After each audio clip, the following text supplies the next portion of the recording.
kay Rai Rai. Yes, Rai Rai. May nickname siya kay Rai Rai. Riley. So, ayun. So, parang yun, first impression ko is matured, pero in reality, medyo may pagka-childish pa rin talaga siya. Which is okay naman eh. Mm. Good naman siya. Tsaka, kanya-kanya naman yun eh. Mali mo yung pag-childish na effective sa buhay niya. Yung Oo. pagka-mature na effective sa buhay. Kanya-kanyang style. Tama. So, ayan guys, sino naman? Next, kay,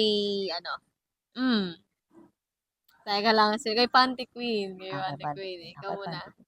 First impression ko kay Panty Queen. Ano first impression kay Panty Queen? Maingay na kasi Maingay. siya talaga Oh. eh. Maingay, ganun. Ay, hindi, ito. First impression kay Panty Queen, may sarili ng pamilya. Yung parang alam mo yung asawa na siya, may mga anak na siya. Ganun yung vibe niya sa akin. Pero nakilala ko, part pala siya ng LGBT. Oo. O, tapos meron siyang partner na babae na talagang